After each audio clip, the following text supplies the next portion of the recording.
And welcome to Talk FCB and welcome back here to the channel, guys. And today we are going to be talking about specific Barcelona players that we have to start planning for life without. And what I mean by this is, far too often, our board do not think ahead. They do not think to the future and they don't start planning early enough, in my opinion. You look at the players who've left us in recent years, the likes of Xavi, Iniesta. We've only just brought Arthur in as sort of Xavi replacement, and that took years and years and years. We should have been planning for life without Xavi before he left, bringing somebody in who could learn and grow from Xavi and then be ready to step up when he immediately left. And exactly the same goes for Andres Iniesta. But right now, we seem to be one step behind, always 1-2 steps behind the actual events. And that's why I wanted to do this video, to really highlight areas that we have to start planning for, because these guys that I'm going to mention have been so influential and they are going to need some replacing. And before I give you the names and really explain my reasons why I think maybe it might be coming towards the end of that cycle for some of these guys now, it's really important to remember, guys, that these players deserve respect. It's as simple as that. Their time at the club may or may not be coming to an end. I might be talking about some of these a little bit prematurely, but at the same time, these have given years and years of service to this club. They've given everything. They've worn that badge with pride, with honour, and they have performed at stupendously high levels. And that's why, even if their time is coming to an end, even if they start to fade at the end of their Barcelona careers, they still deserve the highest amount of respect. We've always got to remember that. And even if they have a few bad games, a few bad performances here and there, we've still got to remember these are legends that we're talking about. Which brings me on to my first name at the heart of our defence. You all know that it was coming. Gerard Piqué is the first player that I'm going to talk about, and that's specifically because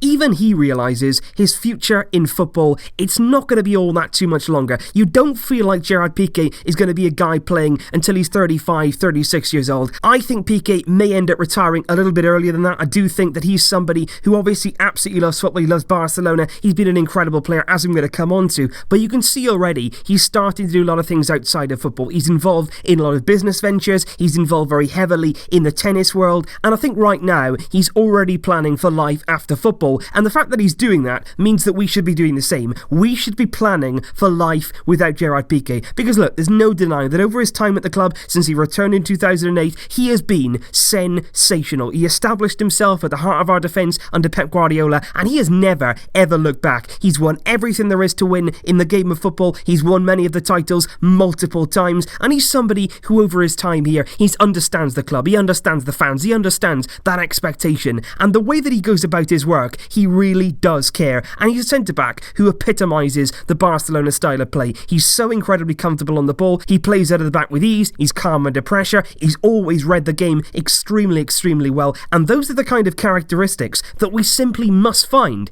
in Piqué's replacement. And the question that you then ask is, are his replacements already at the club? Can Samuel Umtiti play alongside Clement Longley and become a genuine partnership at centre-back? Because often there is concern when you line up with two left-footers at the heart of your defence. That's something that needs to be tried. It needs to be tested. We need to see if it works and whether that's a genuine partnership possible for the future. There's also other candidates for the role, none other than Matthijs de Ligt, and he is the standout name, of course, on this list at centre-back. 19 years old. He's growing with every passing minute in the world of football. Currently at Ajax, playing his football there. He's going to cost around 50 million euros this summer if we want to get our hands on him. He's a right footer. He could play comfortably alongside Umtiti, comfortably alongside Clement Longley. And if you bring him in and he grows and he really does mature in the way that we all expect, he genuinely could be at the heart of our defence for the next 10 years plus, at least. There are other candidates though, of course, none other than Kalidou Koulibaly, currently at Napoli, 27 years old, a bit more advanced in his footballing career, but he is somebody now at the very prime of his ability. You could bring him in for sort of 5 years, maybe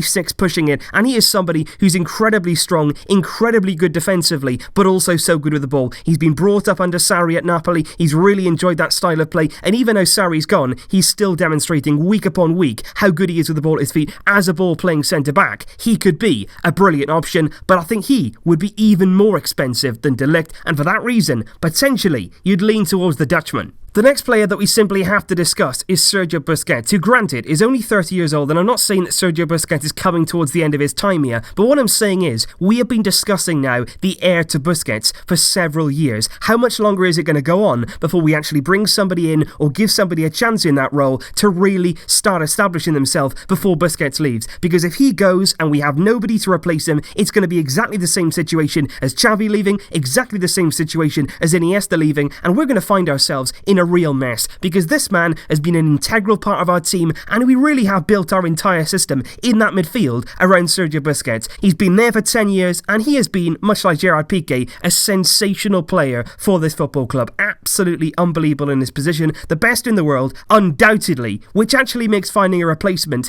all the more difficult. And bringing them in now would also be a massive advantage, simply because you can learn from Busquets, you can watch him, you can study him, you can train alongside him, you could even play alongside him and learn that role from the very best there is. Now the big question will be, do you bring somebody in or do you look from within? You could even look to Oriol Busquets, currently 19 years old, playing in Barcelona B. We've seen glimpses of him in the first team. When he's been given a chance, he's often impressed. He has a lot of the similar characteristics that Sergio does, and could his namesake step up, make that big step up? But is he going to be given the chance? Is he going to be given the chance in the near future? Can Oriol do it? That's the question. Another player that I would really pinpoint for this specific role would be Rodri, currently at Atletico Madrid. They signed him from Villarreal in the summer. I think we should have been interested. He went there for just 20 million euros, 22 years old, and he looks like an incredibly similar player to Sergio Busquets. He really, really does look like a carbon copy in that midfield. Everything goes through him. He's so comfortable on the ball. He's got an eye for a pass. He's absolutely brilliant, and has shown that again at Atletico Madrid this season, and also in the Spanish national team. He is somebody I think who could slot into our midfield absolutely seamlessly, but whether we'll go from him in the future remains to be seen. And now we move into our midfield to Ivan Rakitic, 30 years old now, but 31 in March. And a man really who we bought for 18 million euros back in 2014. And he has gone on to play an integral part at the heart of our midfield for the past 4 years now. And believe me, the sheer work and the quality that Rakitic has brought to our team, it'll always be appreciated. This man really has given his all. And in his prime, he could give you anything from that midfield. Defensive quality, going forward, he was brilliant. He's got an eye for a pass. He's certainly got an eye for goal as well. He has given us so much in that midfield. But look, Rakitic, like I say, he's going to be 31 now in March, and clearly you can see it already. He is struggling with the demands of playing week in, week out, every minute, every game, 50, 60 times a season. It is not easy to do. It's an incredibly demanding role in that midfield, and playing every game, it shouldn't happen. It simply shouldn't happen. It's not fair on Rakitic. It's not fair on the team, because clearly right now he needs to be rotated, and he should be. And naturally, with Rakitic getting on, not really always feeling 100% in that role, we should already be identifying somebody to come into that midfield and somebody to come in and play alongside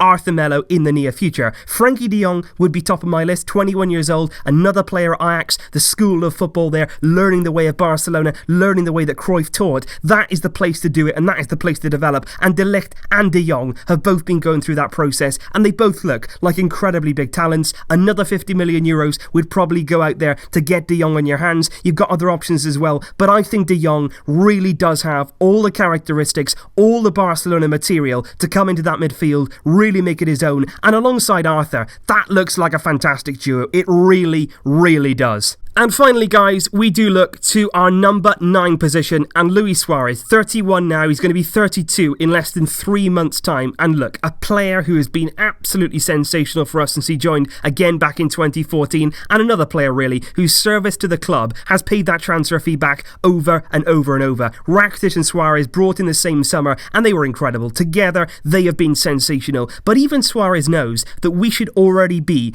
eyeing his replacement, and even went as far to admit that just a few weeks ago. He said, look, I'm 31 now, I'm getting on. It doesn't surprise me that Barcelona are looking to the future. And even he can admit that's what we should be doing. And Suarez, you know, he'll still contribute with goals. He can still form a fantastic partnership with his great friend Lionel Messi, and that's an important part too. But it would be great to actually bring somebody in, much like the Busquets situation, when Suarez is still here and while Suarez is still contributing, because then you can bring in your next centre forward to learn from Suarez in terms of adapting to Barcelona, how hard it is. Even Suarez Suárez himself found it difficult, and also in terms of what Barcelona's centre-forward has to provide for the team. Luis Suárez knows only too well what you must do as a striker, and he could pass on all of that know-how to the next in line. Suárez has put everything into this role in the past few years, and if we replicate just a fraction of that overall play, the effort, the attitude, the goals, the assists that Suárez has shown during his time here, then we will have an excellent replacement on our hands, no question about it. But in terms of a replacement, right now, the list is actually pretty short. For centre-forwards out there who are really making waves, Paco Alcácer is gone. He's going to go to Dortmund. There's no coming back there.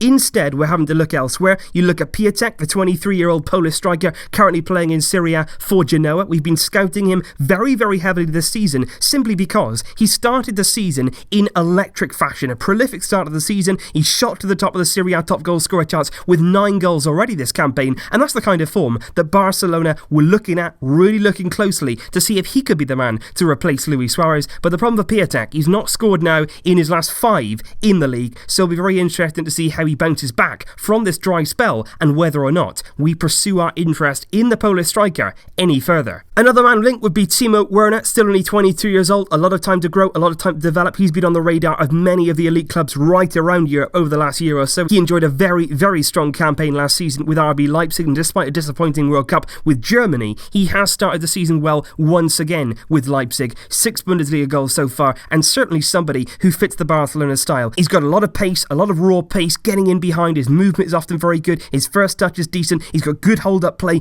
good link-up play, and that certainly suits the mould of a Barcelona number 9. And likewise, you could say the same for Roberto Firmino. 27 years old, somebody like Suárez was when he signed him, entering the prime of his career. He's got 4 or 5 years left at the very top level. You could bring him in now for very big money, but he is somebody that suits the Barcelona style of play. I think he could score more goals, I really, really do, but I think in terms of his general hold-up play and the way that he links play as well, it's so good and would be very, very effective at Barcelona. But that's what I mean. We have to start planning now, because moving on from these guys, moving on from these elite professionals and these phenomenal players, it's not easy. That's why you've got to start planning as early as you possibly can, starting to put the wheels in motion, starting to scout players, starting to talk to people, learn about transfer fees, learn about contracts, who wants what, and how much money do we have. We need to start thinking. The board need to be proactive, they need to be ahead of the game, and they need to get this sorted, because our team is aging in very, very key areas, and we've got to get this right. The transition between this team, these players, and the next, it's vital. It's vital for the future of Barcelona,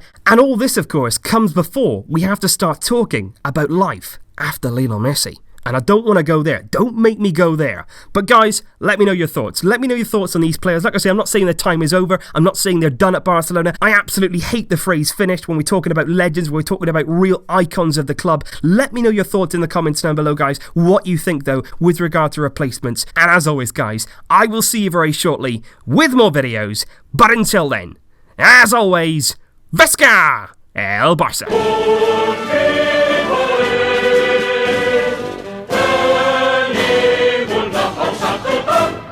Barça!